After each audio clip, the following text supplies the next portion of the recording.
delivering smiles all around the professional careers. Reach us to reach them. Vijay கட்சியில் வந்து ஆரம்பத்தில் வந்து செலவழிக்க ஆள் இருக்க மாட்டாங்க, செலவு பெருசாக பண்ண மாட்டாங்க அப்படின்ற மாதிரி சொன்னாங்க. இன்னைக்கு பார்த்தீங்கன்னா விஜய் கட்சியை நோக்கி பழையெடுக்கிற பலரும் வந்து பெரும் பணக்காரர்களாக இருக்கிறாங்க அப்படின்னு சொல்லி பெரிய ஆட்கள் அப்படிம்பாங்க. சத்யபாமா நிறைய பணக்காரர்கள் வந்து விஜய் கட்சியை நோக்கி வரதுக்கான காரணம் என்ன? அவங்க சொத்தை பாதுகாத்துக்கணும். ஆல்ரெடி அதிமுக இருக்கு, பாஜக, இந்த திமுக விட்டு அங்கே போய் பாதுகாக்க மாட்டாங்க. இப்போ சத்யபாமாவில் கடைசி பொண்ணு இருக்காங்க, அவங்க வந்து திமுகவுக்கு போனால் அடித்து விரட்டிடுவாங்க, ஓடிரு. ஜேபிஆர் வந்து குளச்சல் தொகுதி மண்ணை சேர்ந்தவர், மீனவர் சமூகத்தை சேர்ந்தவர். அவர் வந்து அந்த மண்ணுக்கும் மக்களுக்கும் ஏதாவது செய்யணும் அப்படின்னால ஃபஸ்ட்டு வந்து ஒரு கல்யாண மண்டபம் கட்டுறாரு, 2000 பேர் தங்குற மாதிரி. அதுக்கப்புறமா கொஞ்ச நாள் கழிச்சு ஒரு ஹாஸ்பிட்டல் கட்டுறாரு, அதுலேயும் மீனவர்களுக்கு ஃப்ரீ. சரி, இது கட்டிட்டோம், அவங்களுக்கு வாழ்வாதாரமாக அவங்களை உயர்த்தணும் அப்படின்னும் போது ஒரு துறைமுகம் கட்டுறாரு, 150 கோடியில். அப்போவே துறைமுகம் கட்டுறாரு, அவருடைய காசுலேயே கட்டுறாரு. எந்த எதிர்பார்ப்பும் கிடையாது, அரசியல் உள்ள வரணும், அவங்க மக்கள் சமூக மக்களுக்கு அப்படி செய்கிறாரு. ஒக்கி புயல் வருது, அப்போ அந்த ஹார்பர் நிலக்குலையுது, பெரிய கிரெயின் எல்லாம் கொலாப்ஸ் ஆகுது, பெரிய சேதமாகுது, அது இதுன்னு ஆயிடுது. கிட்டத்தட்ட 50 கோடி ரூபா செலவு வைக்குது. அப்போ இந்த செலவு யார் பண்ணுறதுன்னு பார்க்கும்போது அவங்களுடைய பெண்கள் 4 பேர் இருக்காங்க, அவங்களுக்கு மகள்கள் 4 பேர். விஜய் ராஜேஸ்வரி, ஷீலா, மரியசீனா, அப்புறம் இன்னொரு பொண்ணு. இந்த லாஸ்ட்டு 2 பேர் மட்டும் ட்வின்ஸு. இவங்கெல்லாம் நான் செலவு பண்ணல, இவ்வளோ காசு என்கிட்ட இல்லைன்னு எல்லோரும் ஒதுங்கும் போது மரியசீனா மட்டும் என்ன செய்கிறாங்கன்னா, நான் செலவு பண்ணுறேன்னு செலவு பண்ணுற மாதிரி கொஞ்சம் பேட்ச் ஒர்க் பண்ணுறாங்க. தன் ஷீலாவோட என்ட்ரி, அது எப்படி நீ எங்களை கேட்காம அதானிக்கு விடுவ, ஏன்னா அப்பா எனக்கு கிஃப்டாக கொடுத்துட்டாரு 5000 ஷேர், அது எப்படி உனக்கு கொடுப்பாரு அப்படின்னு ஒரு கேஸ் ஃபைல் பண்ணுறாங்க ஷீலான்றவங்க. மேடம் ஆசையில் மண் விழுந்து போயிடுது, அதானியும் கிளம்பிடுறாரு.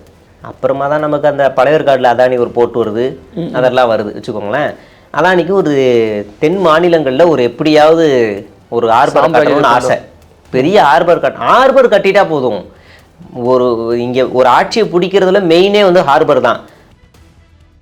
விஜய் கட்சியில் வந்து ஆரம்பத்தில் வந்து செலவழிக்க ஆள் இருக்க மாட்டாங்க, செலவு பெருசாக பண்ண மாட்டாங்க அப்படின்ற மாதிரி சொன்னாங்க. இன்னைக்கு பார்த்தீங்கன்னா விஜய் கட்சியை நோக்கி பழையெடுக்கிற பலரும் வந்து பெரும் பணக்காரர்களாக இருக்கிறாங்க அப்படின்னு சொல்லி பெரிய ஆட்கள் அப்படிம்பாங்க. சத்யபாமா நிறைய பணக்காரர்கள் வந்து விஜய் கட்சியை நோக்கி வரதுக்கான காரணம் என்ன? அவங்க சொத்தை பாதுகாத்துக்கணும். ஆல்ரெடி அதிமுக இருக்கு, பாஜக, இந்த திமுக விட்டு அங்கே போய் சேர்த்துக்க மாட்டாங்க. இப்போ சத்யபாமாவில் கடைசி பொண்ணு இருக்காங்க, அவங்க வந்து திமுகவுக்கு போனால் அடித்து விரட்டிடுவாங்க, ஓடிரு. ஏன், என்ன காரணத்துக்காக? ஏன்னா அவங்க ஏற்கனவே அரசு நிலத்தை வந்து அபகரித்து உள்ளே வச்சுருந்தாங்க. 2000 கோடி மதிப்புள்ள 91 ஏக்கர் நிலத்தை ஜேபிஆர் காலத்துலேருந்தே அபகரித்து வச்சுருந்தாங்க செம்மஞ்சேரியில். அது அரசு போராடுது மீட்கிறதுக்காக, அதிமுகவிலையும் போராடுது, திமுகவிலையும் போராடுது. கடைசி வரைக்கும் அந்த நிலத்தை கொடுக்கவே இல்லை. கடைசியாக சட்ட போராட்டம் பண்ணி அந்த நிலத்தை மீட்கு ப்ரூஃப் இருக்குல்ல, 19 சொல்கிறேன், காதலி அஃபீஷியல் செய்தி. நான் உங்களுக்கு டைம்ஸ் ஆஃப் இந்தியா அஃபீஷியலாக செய்தி வெளியிட்டிருக்கு. மா சுப்பிரமணியன் அமைச்சர் வந்து போய் அதை அளவெடுத்து அந்த நிலத்தை மீட்கிற ஃபோட்டோவோடு அந்த செய்தி வெளியாயிருக்கு. உண்மையான செய்தி. 20 வருஷமாக அந்த நிலத்தை அபகரித்து வச்சுருக்காங்க, அதோட மதிப்பு 2000 கோடி. அதை அபகரித்து வச்சது சத்யபாமா நிறுவனம். அதை இப்போ மீட்டாங்க. சத்யபாமா உள்ளே இருக்கிறதே ஒரு ஏரி தான், அதுவே அபகரிப்பு தான். இப்போ அவங்க ஏதாவது டாக்குமெண்ட் ரெடி பண்ணியிருப்பாங்க. அதை பாதுகாக்கணும்னா பிஜேபிக்கு போயிருக்கலாமே, எதுக்கு திமுக பிஜேபிக்கு போக முடியாது. பிஜேபிக்கு போனால் அவங்களுக்கே பாதுகாப்பு இருக்காது, அது ரொம்ப கஷ்டம். அதிமுகவுக்கு ரொம்ப சிரமம், ஏன்னா இவங்க எம்ஜிஆர் காலத்து ஆளுங்க. ஏபிஆருக்கு எப்படி பணம் வந்துச்சுன்னு ஊருக்கே தெரியும், அது தனி சாப்டர். அப்போ அங்கே திரும்ப போக முடியாது.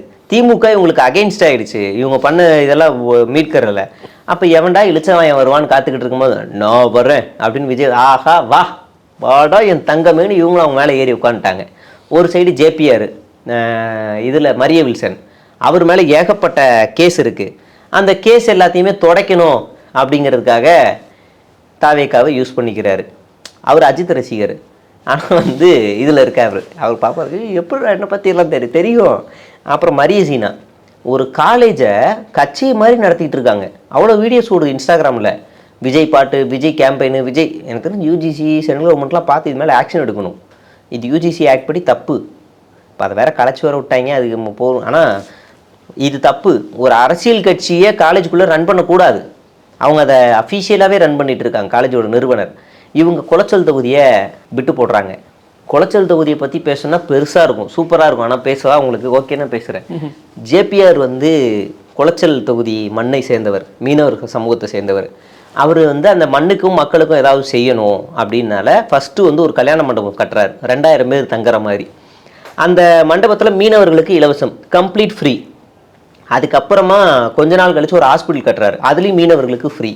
சரி இது கட்டிட்டோம், அவங்களுக்கு வாழ்வாதாரமாக அவங்களை உயர்த்தணும் அப்படின்னும் போது ஒரு துறைமுகம் கட்டுறாரு 150 கோடியில். அப்போவே துறைமுகம் கட்டுறாரு. அவருடைய காசுலேயே கட்டுறாரு. ஆனால் இந்தியாஸ் ஃபர்ஸ்ட் பிரைவேட் ஹார்பர் அதுதான். ஆனால் அதில் ஒரு சிக்கல் என்னன்னா, துறைமுகத்தை பிரைவேட் ஓனில் வச்சுக்க முடியாது, டெண்டர் பேஸில் கவர்மெண்ட்டை கொடுத்துடணும். 30 வருஷம் கான்ட்ராக்டில் அந்த துறைமுகத்தை கட்டுறாங்க. 30 வருஷம் கான்ட்ராக்டில் ஓகேன்னு சொல்லி கட்டுறாங்க. அந்த துறைமுகத்துக்குள்ளே மீனவர்களுக்குன்னு இலவச போட்டு, அப்புறம் அந்த ஐஸை வந்து கியூபாவர் ஐஸை வந்து பவுடர் ஆக்கி தரது, சின்ன சின்ன கியூபா ஆக்கி தரது, அப்புறம் லிஃப்ட் பண்ணுறது, க்ரெயினு, இப்படி எல்லாத்தையுமே செஞ்சு தர்றாரு மீனவர்களுக்காகவே. எல்லாத்தையும் செஞ்சு கொடுத்துட்டு இப்போ வெளியில் வெஸ்ட் பெங்காலோ பீகாரோ அந்த சைடு இருந்து வர மீனவர்களுக்கு கூட இவர் இங்கே ஸ்டே பண்ணுறதுக்கு ஹோட்டல்ஸ் எல்லாமே ரெடி பண்ணி தராரு. கவர்மெண்ட் வந்து டீசல் வந்து சப்சிடியில் தரும், இவர் இன்னும் கொஞ்சம் குறைவாக தராரு எல்லாருக்கும். நம்ம பெரிய விஷயம் தானே, எந்த எதிர்பார்ப்பும் கிடையாது. அரசியல் உள்ள வரணும், அவங்க மக்கள் சமூக மக்களுக்கு அப்படி செய்கிறாரு. 2016 அவர் இறந்து போயிடுறாரு. அந்த நேரத்தில் ஒக்கி புயல் வருது. ஆமாம், ஒக்கி புயல் வருது. அப்போ அந்த ஹார்பர் நிலக்குலையுது, பெரிய கிரேன் எல்லாம் கொலாப்ஸ் ஆகுது, பெரிய சேதமாகுது, அது இதுன்னு ஆயிடுது. கிட்டத்தட்ட 50 கோடி ரூபா செலவு வைக்குது. அப்போ இந்த செலவு யார் பண்ணுறதுன்னு பார்க்கும்போது அவங்களுடைய பெண்கள் 4 பேர் இருக்காங்க, அவங்களுக்கு மகள்கள் 4 பேர். சம்திங் அவங்க பேர் ஃபஸ்ட்டு ஒரு பேர் விஜய் ராஜேஸ்வரி, ஷீலா, மரியசீனா, அப்புறம் இன்னொரு பொண்ணு. இந்த லாஸ்ட்டு 2 பேர் மட்டும் ட்வின்ஸு. இவங்கெல்லாம் நான் செலவு பண்ணல, இவ்வளோ காசு என்கிட்ட இல்லைன்னு எல்லாரும் ஒதுங்கும் போது மரியசீனா மட்டும் என்ன செய்கிறாங்கன்னா, நான் செலவு பண்ணுற மாதிரி கொஞ்சம் பேட்ச் ஒர்க் பண்ணுறாங்க, தான் ஓனர் மாதிரியே காமிச்சுக்கிறாங்க. அப்போ என்ன செய்கிறாங்க அப்படின்னா, எனக்கு இதில் அந்த ஹார்பர் வந்து ட்ரஸ்டியில் 5000 ஷேர் 10,000 ஷேராக அவர் வச்சுருக்கார் ஜேபிஆர் ரொம்ப தெளிவான ஆள். எந்த ஒரு சால்ட்டு ஆகட்டும், இல்லை சிமெண்ட் ஆகட்டும், இல்லை காலேஜ் ஆகட்டும், எதுவாக இருந்தாலும் ட்ரஸ்டியாக வச்சுருவார், 4 பேர் சேர்ந்து பண்ணுற மாதிரி. சிங்கிள் பர்சனாக வைக்கக்கூடாது, குடும்பம் பிரியக்கூடாதுங்கிறதுக்காக அவர் ரொம்ப கான்ஷியஸாக இருப்பார். பொண்ணு எடுக்கிறது, பொண்ணு கொடுக்குறது கூட குடும்பத்துக்குள்ளேயே இருக்கணும் அப்படிங்கிறத கான்ஷியஸாக இருப்பார். அப்படி இதை அவங்க மனைவி பேரில் 5000 ஷேரும் இவர் பேரில் 5000 ஷேரும் பிரித்து தான் அந்த ஹார்பரே ரன் ஆச்சு. இவர் இறந்ததுக்கு அப்புறமா அந்த மரியசீனா லாஸ்ட்டு பொண்ணு என்ன செய்கிறாங்கன்னா, இப்போ சத்யபாமாவில் ரீல்ஸ்லாம் போடுறாங்களா, அவங்க அப்பா வந்து உயிரோடு இருக்கும் போதே எனக்கு இந்த 5000 ஷேரை கிஃப்டாக கொடுத்துட்டாருன்னு சொல்லி ஒரு ஃபேக்காக ஒரு பத்திரத்தை ரெடி பண்ணிடுறாங்க. ரெடி பண்ணி அதோட நோக்கம் என்ன அப்படின்னா, இந்த ஹார்பரை அதானிக்கு கொடுக்கலாம் அப்படின்னு ஒரு பிளானு. அதானி தமிழ்நாட்டுக்கு வராரு இந்த ஹார்பரை பார்க்கறதுக்காக. கீழெல்லாம் இறங்கி பார்க்கல. கன்னியாகுமரியில் பாஜக எம்பி ஒருத்தர், காந்தின்னு ஒருத்தர் ஜெயிக்கிறாரு. அவருக்கு வாழ்த்து சொல்கிற மாதிரி அதானி வந்துட்டு அப்படியே ஹெலிகாப்டர்லேயே அந்த ஹார்பர்லாம் பார்த்துட்டு, ஓகே இதுக்கு அதானி வந்தாராமா? ஆமாம். இது எப்போ நடந்தது? பாஸ்ட் பீரியடில். இதுக்கு தூது போனது அதிமுகவில் இருக்க ஒரு முன்னாள் அமைச்சர், நமக்கு நல்லா தெரிஞ்ச பரிச்சயமான ஒரு ஆள், இதனால மெயின் ரோடு வாங்க பேசலான்னு சொல்லக்கூடிய ஒரு ஆள். அவர் வந்து சொல்கிறாரு, இந்த மாதிரி ஒரு ஹார்பர் இருக்குது, 50 கோடி ரூபா செலவு பண்ண முடியாமல் தவிச்சுக்கிருக்காங்க, நீங்கள் வந்து பாருங்கள் அப்படின்னு சொல்லிடுறாங்க. அவரும் அதை கேட்டுட்டு இங்கே வந்துடுறாங்க, அந்த டீம் வந்துடுது, பார்த்துட்டு போயிடுறாங்க. மரியசீனா குவாட் பண்ணது 1200 கோடி அந்த ஹார்பரை வாடகைக்கு விட்டுடலான்னு. ஆனால் இவர் சொன்ன அதானி சொன்ன ரெண்ட் வந்து 800 கோடி தான், 400 கோடி கம்மியாக சொல்கிறாங்க. அப்புறம் ஒரு டீலிங்லாம் நடக்குது. ஏன் அதானிக்கு போகணும் அப்படின்னா, 30 வருஷம் கழிச்சு இது கவர்மெண்ட் ஓனு, 30 வருஷம் கழிச்சு யாரும் உள்ளே போக முடியாது. பேர் வேணால் ஜேபிஆர்னு இருக்கும், ஆனால் மற்றபடி உள்ளே யாராலையும் போக முடியாது. இப்போ நீங்கள் கவர்மெண்ட் ஸ்கூல்ஸ்லாம் பழைய சிஸ்டம் இருக்கும், ஜெய்கோபால் கரோடியா அப்படின்னு அவங்க பேரெல்லாம் இருக்கும், ஆனால் அது கவர்மெண்ட் ஸ்கூலாக இருக்கும். அப்படியான சிஸ்டமில் இப்போ இந்த பேரை மாற்ற முடியாது. ஆனால் நீங்கள் வந்து கவர்மெண்ட்டில் வந்துடும், அதை கவர்மெண்ட்டுக்கிட்ட கொடுக்கக்கூடாது. அப்போ அதை ஒரு பிக் ஷாட்டுக்கிட்ட தள்ளி விட்டு நம்ம லாபம் சம்பாதிக்கணும் அப்படின்னா அதானி தான் கரெக்டாக இருப்பாருன்னு அதானி சொல்லவே வேணாம். ஒரு ஏரோப்ளைன் ஒரு இது ஏர்போர்ட்டை ரெண்ட்டுக்கு எடுத்தால் கொஞ்ச நாளில் அவர் வந்து எக்ஸ்டெண்ட் பண்ணிப்பார் கவர்மெண்ட்டை பேசி. அவர் நினச்சா எப்போ வேணாலும் மேலே இடத்துல பேசக்கூடிய ஆள். அப்போ அதை அதானிகிட்ட தள்ளி விடலாம் தான் எங்களோட பிளான். ஒரு லம்பாக அமௌண்ட் எடுத்துகிட்டு நம்ம ஒதுங்கிடலாம், அதுக்கப்புறம் அதானியாச்சு இதானியாச்சு எதுக்கு அந்த சொத்தை விடணுன்றது இவங்க பிளான். இப்போ நடுவில் தான் 2வது பொண்ணு ஷீலாவோட என்ட்ரி. அது எப்படி நீ எங்களை கேட்காம அதானிக்கு விடுவ, ஏன்னா அப்பா எனக்கு கிஃப்டாக கொடுத்துட்டாரு 5000 ஷேர், அது எப்படி உனக்கு கொடுப்பாரு அப்படின்னு இவங்க கேஸ் ஃபைல் பண்ணுறாங்க. ஷீலான்றவங்க கேஸ் ஃபைல் பண்ணி 2024 தீர்ப்பு வருது. இதுக்கான டாக்குமெண்ட்டும் இருக்குது.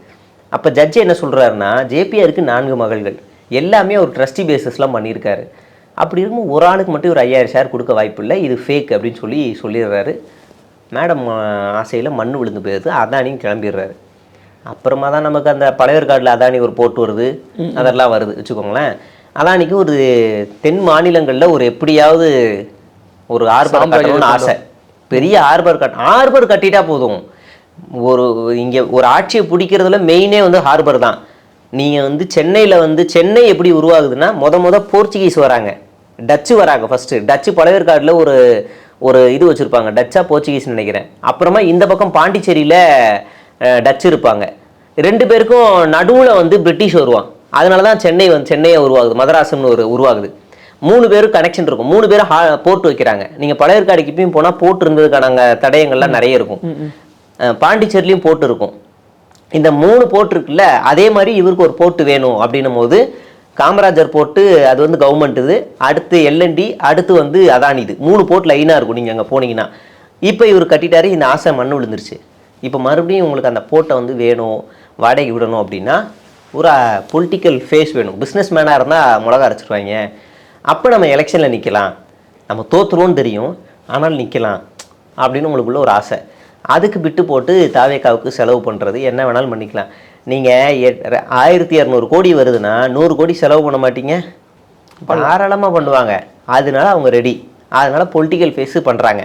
இதில் கொடுமை என்னென்னா, குளச்சலில் தலைகீழாடினாலும் ஜெயிக்க முடியாது. அவங்க அப்பா அவ்வளோ விஷயம் பண்ணியிருக்காரு அப்படிங்கும்போது அந்த மக்கள் உங்களுக்கு ஓட்டு போட மாட்டாங்க? இல்லை, போட மாட்டாங்க. என்ன காரணம்? ஏன்னா அங்கே 2 கம்யூனிட்டி இருக்குது. ஒன்று நாடார் வெர்சஸ் ஃபிஷர்மேன் கம்யூனிட்டி. இவங்களை ஏற்றுக்க மாட்டாங்க. அங்கே இன்னொரு கொடுமை என்ன அப்படின்னா, அங்கே பாஜக வலுவாக இருக்குது, காங்கிரஸ் வலுவாக இருக்குது. அதோட கொடுமை என்னன்னா, அதிமுக வலுவாக இருக்குது, திமுக வலுவாக இருக்குது. இவங்க 4 பேர்கிட்ட ஃபைட் பண்ணணும். 4 பேர்கிட்ட ஃபைட் பண்ணணும். இவங்க கொஞ்சம் ஓட்டெல்லாம் வாங்கவே முடியாது. இவங்க யாருன்னே தெரியாது. ஆனால் அவங்க நோக்கம் ஜெயிக்கிறது இல்லை. மரிய ஜீனான்ற ஒரு போஸ்டர், பேனரு அந்த குளச்சல் முழுக்க அடையாளமாகும். ஒரு அரசியல்வாதியின் அடையாளமாகணும், அவ்வளோதான் போதும். அது போதும் அவங்களுக்கு. அதை வச்சு அவங்க தூக்கிடலான்னு தான் பிளான் பண்ணுறாங்க. இப்படி ஒவ்வொரு கேண்டிடேட்டு பின்னாடியும் பல கதைகள் இருக்குது. நீங்கள் சேலமில் ஒரு பிரபாகர்னு ஒரு ஆள் இருந்தார்ல, தளபதிக்காக தண்ணி குடிக்காமல் இருக்கணும் இருப்பீங்களா, தளபதிக்காக சோறு தின்னாமல் இருக்கணும் இருப்பீங்களா, தளபதி திடீர்னு உங்களுக்கு மூத்தம் வந்துருச்சுன்னா அடைக்கிட்டு இருக்கணும் இருப்பீங்களா, தளபதிக்காக வீட்டில் இருந்து ஃபோன் அடிப்பாங்க என்ன செய்வீங்க, இப்படிலாம் சொன்னார்ல. அவர் ஒரு அக்யூஸ்ட். அவரை பற்றி விசாரித்தா அவர் சிடி விற்றுக்கிட்டு இருந்தவர், திருட்டு விசிடி விற்றுக்கிட்டு இருந்தவர். இல்லை, இந்த அலிகேஷன் தான் சும்மா சொல்கிற மாதிரி இருக்கு. சீரியஸாக அவங்க கூட இருக்கிறவங்களே எனக்கு சோர்ஸ் கொடுத்துருக்காங்க. டோன்ட் வரி, நான் ப்ரூஃபோடவே வச்சு பேசுவேன். அப்படியா? அவர் அதுக்கு முன்னாடி திருட்டு விசிடி விற்றுக்கிட்டு இருந்த ஒரு நபர், அப்படியே பேசலாம். நம்ம ஏசிஆர் சரவணன் சாதாரண ஆள் கிடையாது. ஷேர் அவுட் ஓட்டிட்டு இருந்தவர். அவர் மேலேயும் நிறைய அலிகேஷன்ஸ் இருக்குது, க்ரைம் ரெக்கார்ட்ஸ் இருக்குது. இல்லை, எல்லா கட்சிக்காரங்க மேலேயும் இருக்குது தானே செய்யுது. மாவட்ட நாங்கள் மாற்று இல்லை, நாங்கள் எல்லா கட்சிக்காரனும் இருக்குது, நாங்களும் அப்படியே வரேன்னா அப்போ நீ மாற்றுன்னு சொல்லக்கூடாதுல்ல. இப்போ நாங்கள் திமுக, நாங்கள் அதிமுகவும் எங்களுக்கு ஏதோ ஒரு சண்டை, ஏதோ ஒரு பிரச்சனை அப்படின்னா நாங்கள் 2 பேரையுமே நாங்கள் மாற்றி ஓட்டு போட்டுப்போம். ஆனால் அவங்க வந்து மக்களுக்கு கொடுக்குற திட்டங்களில் ஏதோ ஒருல நாங்களுக்கு ஒரு ஜனநாயகம் இருக்கும், நாங்கள் அவங்கள அணுகிப்போம். அதிமுகவோ திமுகவோ கொள்ளையடிப்பாங்களா, அடிக்கிறாங்க, பிரச்சனைகள் இருக்கா, இருக்குது. ஆனால் மக்களுக்கான திட்டங்களில் 2 பேரும் சமரசம் இல்லாமல் அதை நிறுத்தாமல் வருதுல்ல. நீங்கள் வந்து முக்கியமான சில திட்டங்களை மாற்றி நிறுத்திப்பாங்க, ஆனால் ஸ்டிக்கர் ஒட்டிப்பாங்கன்னு வச்சுக்கோங்க, ஆனால் வந்துடுது இல்லை, மக்களுக்கு வந்துடுது. 2வது அவங்களை எதிர்த்து கேள்வி கேட்கறதுக்கான ஒரு ஜனநாயகம் இருக்குது. இப்போ அதிமுகவில் இல்லை, ஆனால் ஜனநாயகம் ஓரளவுக்கு திமுகவில் இருக்குல்ல. எனக்கு விஜயை பார்க்க முடியுமா? நான் இந்த செகண்ட் நான் நினைச்சு நான் போய் ஒரு மனு கொடுக்க முடியுமா? யார் சொன்னா? இல்ல பார்க்கலாம். இல்ல எடப்பாடி பார்க்கலாம், ஸ்டாலின் பார்க்கலாம். நீங்க வந்து சட்டமன்றத்தில் ஒரு மனுவை கொண்டு போய் கொடுத்தீங்கன்னா ப்ரொசீஜர் இருக்கு, சிஎம் வந்து நீங்க ஈஸியா பார்க்கலாம். எதிர்கட்சியாக இருக்கும்போது ஸ்டாலின் அவர்களை நீங்கள் எப்போவுமே ப்ரெஸ் மீட்டில் அடிக்கடி பார்க்கலாம். இப்போ சிஎம்னும் போது ப்ரோட்டோகால் இருக்குது, நினச்ச நேரத்தில் பார்க்க முடியலனாலும் உங்களுக்கு மனுன்னு இருக்குது. அதில் நீங்கள் சிஎம் செல்லில் போய் உள்ளே போய் நீங்கள் அவர்கிட்ட நேரடியாக பார்க்கலாம். அதெல்லாம் தாராளமாக பார்க்கலாம். நீங்கள் டெபுட்டி சிஎம்மை பார்க்கலாம். நீங்கள் டெபுட்டி சிஎம்மை டேக் பண்ணி ஏதாவது ஒன்று போட்டிங்கன்னா அதுக்கு ரியாக்ஷன்ஸ் இருக்குது. விஜய்க்கு இருக்கா? விஜய் சொந்த கட்சிக்காரனே அண்ணா பார்க்கும் முறை இந்த வீடியோ ஷேர் பண்ணுங்கன்னு போடுவான். கடைசி வரைக்கும் பார்க்க மாட்டாங்க. உங்களுக்கு 2த்துக்கு ரியாக்ஷன் இருக்குல்ல. எடப்பாடி பழனிசாமியோட அறிக்கைக்கு ஏதாவது ஒரு ரியாக்ஷன் கொடுத்தா அங்கே ரியாக்ஷன்ஸ் இருக்குது. இங்கே இல்லை. விஜய் இன்னைக்கு வரைக்கும் ஒரு கோடி பேர் டேக் பண்ணியிருப்பான். அதில் நானும் 1 லட்சம் பேர் 4 லட்சம் ட்வீட் பண்ணியிருப்பேன். பார்த்ததே இல்லையே. ஏன்னா அந்த ஆளுக்கு ட்விட்டரே யூஸ் பண்ண தெரியாது. சரி, பார்க்குற யூஸ் பண்ணுற ஜெகதீஷாவது பார்த்து சொல்லணும். அதையும் பார்த்து சொல்ல மாட்டாப்புல ஜெகதீஷ். ஏன்னா அவருக்கு முதல்ல அரசியல் தெரியணும். அப்போ எதுவுமே இல்லைல்ல. எனக்கு இங்கே ஜனநாயகமே இல்லை. நான் ஏன் இவரை தேர்வு செய்யணும்? நீ மாற்றுன்னு சொன்னா இவங்களுக்கு அப்பாற்பட்டவங்களா இருக்கணும். ஆனால் நீ அதை விட மோசமாக இருக்க. அப்போ நாங்கள் இவங்களை எங்கே வைக்கணுமோ அங்கே வைப்போம். எனக்கு நாளைக்கு நான் திமுகவை எடுத்து பேசுவேன் எலெக்ஷன் முடிஞ்சதுக்கப்புறம். அதிமுகவை நான் ஒருவேளை அதிமுக பாஜக கூட்டணிலேருந்து வெளியில் வந்துருச்சு அப்படின்னா, திடீர்னு முற்போக்காக பேசுகிறாங்க அப்படின்னா திடீர்னு பேசுவாங்க, வாய்ப்பு இல்லை. ஒருவேளை பேசுனாங்கன்னா நான் உங்களுக்கு ஆதரவு தெரிவிப்பேன். அவர் திடீர்னு கம்யூனிசம் பேசுகிறாரு, பெரியாரிசம் பேசுகிறாரு அப்படின்னா நான் ஆதரவு தெரிவிப்பேன். அதே தான் இப்போ திடீர்னு திமுக வந்து இந்து ராஷ்டிரம்னு பேசுச்சுன்னா நான் ஆதரவு தெரிவிப்பேனா? மாட்டேன். நம்ம எங்கள் கொள்கையில் தெளிவாக இருக்கும். ஆனால் நீ அப்படி இல்லை தலைவா. உனக்கு என்ன நடக்குதுன்னே தெரில, சும்மா வீட்டுக்குள்ளே உட்காந்துக்கிட்டு இருக்கிற. திருப்பரங்குன்றத்தில் நாடகம் ஆடுது திமுக, அதனால் நாங்கள் வாய் திறக்கல. சரி, வாயை திறக்கல. ஓம் பாயிண்ட்டுக்கே வரேன். நாடு முழுவதும் கிறிஸ்துவர்கள் கிறிஸ்மஸ் கொண்டாட முடியல. பஞ்சாப் இது உத்தரப்பிரதேசம், டெல்லியிலையும் குஜராத்லேயும் கிறிஸ்துவர்களை அடிக்கிறாங்க. அதுக்கு திமுக காரணமா? நீ அதுக்கு குரல் கொடுக்கணும்ல. நீ கிறிஸ்துவர் தானே, உன் சமூகம் தானே, அதுக்காக குரல் கொடுக்கணும்ல. நீ எதுக்குமே குரல் கொடுக்க மாட்டேன்னா உன்னையே நான் நம்பணும். எதுக்குமே குரல் கொடுக்கணும். கீழே இருக்கவங்களாவது குரல் கொடுப்பாங்களே. யாரோ கிறிஸ்துவர்களை அடிக்கிறாங்க, யாரோ காழ்ப்புணர்ச்சி பண்ணுறாங்க. யாரோன்னு உனக்கு தெரியாதா? யாரோன்னு சிடிஆருக்கு வந்து தெரியாதா? அரடோசர் போட்டு நீங்கள் அங்கே பயிற்சி அடிச்சிங்களா? அக்கிளில் ஸ்டிக்கை வச்சுக்கிட்டு அரடோசர் போட்டு விஜய் அண்ணா கில்லி படம் நடிக்கும் போது நீங்கள் அரடோசர் போட்டு பயிற்சி எடுத்தீங்க ஆர்எஸ்எஸில்.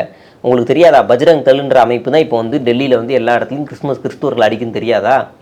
யார்கிட்ட வந்து யாரோ அப்படின்னு பாட்டு பாடுறீங்க? திருட்டு வேலை பார்க்குறது எல்லாத்துலேயுமே. ஸோ ஒன்றுமே ஒழுக்கமாக இல்லை.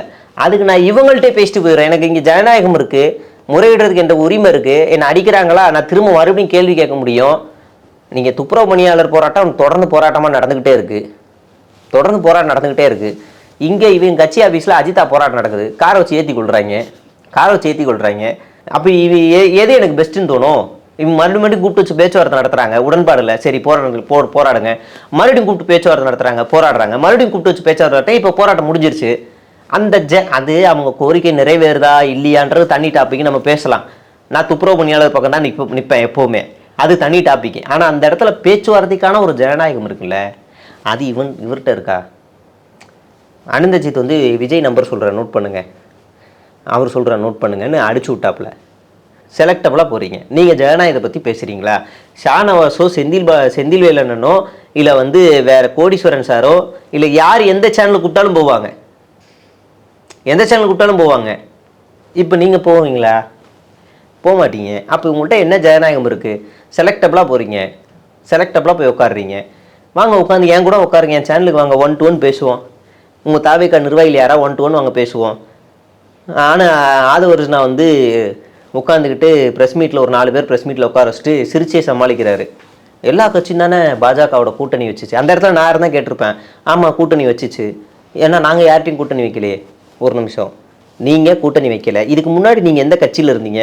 விசிகாவில் இருந்தீங்க. அதுக்கு முன்னாடி எங்கே இருந்தீங்க? திமுகவுக்கு வேலை பார்த்தீங்க. ஆமாம் தானே? ஏன் அங்கே இருக்கும்போது உங்களுக்கு இந்த புத்தி உங்களுக்கு ஏறலையா? அங்கே இருக்கும்போது உங்களுக்கு இந்த புத்தி சொரணை ஏறலையா? அப்போனா என்ன சொல்ல, நான் திருந்திட்டேன்னு வரா? அப்போ தாவேக்கா அது விசிகாவும் திமுகவும் திருந்திருச்சுன்னு வச்சுக்கோங்க. இதை விட ஒரு படி மேலே போய் சொன்னோன்னா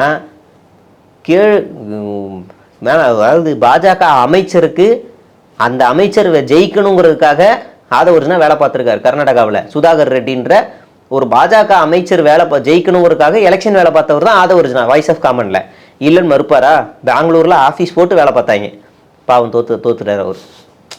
அப்போ விஜய் நிலைமையே அதுதான். நீ பாஜகவுக்கே வேலை பார்த்துட்டு இங்கே வந்து சீனை போடுற. நான் அந்த இடத்துல இருந்தால் கேட்டிருப்பேன், சார் வாய்ஸ் ஆஃப் காமன் உங்கள் நிறுவனம் தானே? Yes of course. அப்புறம் என்னைக்கு சார் நீங்கள் போய் பாஜகவுக்கு வேலை பார்த்தீங்க? அசிங்கமாக இல்லையா சார்? இன்றைக்கி உங்கள் கொள்கை எதிரின்னு சொல்கிறீங்களே, அன்றைக்கி உங்களுக்கு உரைக்கலையா? அன்றைக்கி சோறு மட்டும் கிடச்சா போதும்னு நினச்சிக்கிட்டீங்களா அப்படின்னு கேட்டிருப்பேன். இப்போ இவங்ககிட்ட நம்ம என்ன ஜனநாயகம் எதிர்பார்க்க முடியும்? விஜய் யார்? கலைஞர் அடித்தா ஜெயலலிதா காலில் விழுவார், ஜெயலலிதா அடித்தா மறுபடியும் கலைஞர் காலில் விழுவார். இங்கே யாராவது சரி சென்ட்ரலுக்கு போனால் அந்த உண்ணாவிரதம் இருந்தார்ல அண்ணா ஹசாரே காலில் விழுவீங்க. திடீர்னு பார்த்தா ராகுல் காந்தி, திடீர்னு பார்த்தா மோடி, இப்படி யாராவது ஒரு காலில் விழுவீங்க. நீங்கள் குட்டி எடப்பாடி பழனிசாமி எங்கேயாவது காலில் விழுந்துக்கிட்டே இருக்கீங்க. நிமிர்ந்து பார்த்தா தான் வானம் தெரியும், சூரியன் தெரியும். 2 பேருக்கு வித்தியாசம் இல்லை. எங்கேயாவது காலில் விழுந்து வந்து தான் உங்கள் வரலாறு. கேட்டால் நான் நெஞ்சு நிமித்தி வந்தேன், புது ஒரு பேரே வரலாறு. என்ன வரலாறு? அப்பாவே உங்களை ரிஜெக்ட் பண்ணிட்டாரு. விஜயகாந்த் தான் உங்களை தூக்கி விட்டார். விஜயகாந்த்னு ஒரு ஆள் அன்றைக்கி வீட்டுக்கு போகும்போது நீங்கள் இல்லைன்னா நீங்கள் உங்கள் லைஃப் இங்கே இருந்திருக்குமா? இருக்காதுல்ல. அந்த மாதிரி இவங்கள்ட்ட என்னத்தை சொல்ல முடியும்? ஜனநாயகம் இல்லாத கட்சியை மக்கள் தேர்வு செய்யக்கூடாது. அதாவது இந்த 2 கட்சிக்கும் ஒன்று சொல்கிறோம், மாறி வராங்க, கொள்ளையடிக்கிறாங்க அப்படி இப்படின்னு நம்ம பேசுகிறோம். இவன் வரதுக்கு முன்னாடியே கொள்ளையடிக்கிறான், கோடியாக அடிக்கிறான். அதுவும் சீட்டு பதவி எல்லாத்துக்கும் கொள்ளையடிக்கிறான். சரி, அரசியலாவது பேசுவோன்னா வேற மாதிரி இருக்குது அரசியல் பேசுகிறது. விஜயோட செயல்பாடுகளை ட்விட்டரில் பார்த்தா போதும், ஒரு 4 ஸ்வைப்பு தான், sir account created an days date அப்படின்னு வந்துடும். அவ்வளோதான் செயல்பாடு. இதை வச்சுக்கிட்டு நம்ம ஆன்லைன்லேயாவது ஒழுங்காக செயல்படுங்கன்னா அதுவும் இல்லை. அப்போ நாம் வந்து தெளிவாக இருக்கணும். இவங்க வேண்டாம், நீங்கள் விக்கி நீங்கள் வியூஸை வச்சு கட்சி வந்து வளர்ந்துக்கிட்டு இருக்குன்னு நினச்சிக்கிட்டு இருக்காங்க. நம்பாதீங்க. உங்களுக்கு வந்து அதிமுகவோ திமுகவோ என்டிஏ கூட்டணி இந்தியா கூட்டணியோ ஏதோ ஒன்று ஆதரிச்சுட்டு போயிருங்க. இவங்களை நம்பி உங்கள் ஓட்டை வேஸ்ட் பண்ணி இது பண்ணாதீங்க. அவங்க ட்ரையல் பார்க்குறாங்க. விஜய் முதற்கொண்டு எல்லாருமே இந்த எலெக்ஷனில் ட்ரையல் பார்க்குறாங்க. விஜயை தவிர வேறு யாருமே அறியப்பட்ட முகம் கிடையாது. அப்படி இருக்கும்போது 234 ஜெயிக்க முடியுமா, 130 மேலே ஜெயிக்க முடியுமா அப்படின்னா ரொம்ப ப்ராக்டிக்கலாக முடியாதுன்ற ஆன்சர் வந்துடும். அப்போ எதுக்குடா அவங்க நிற்கிறாங்கன்னா ட்ரையல் பார்க்குறாங்க எவ்வளோ பர்சன்டேஜ் வரும்னு. அதுக்கு நம்ம தான் இழிச்சு வயன். இவர் மாற்றம் தருவார் நம்பி ஓட்டு போகிற நாம தான் இழிச்சு வயன். இவ்வளோ நேரம் ரொம்ப அழகாக பல்வேறு கருத்துக்களை சொன்னீங்க. உங்களுடைய நேரத்திற்கும் உங்களுடைய தகவலுக்கும் ரொம்ப நன்றி. ரொம்ப நன்றி. Delivering smiles all around the professional careers. Reach us to reach them.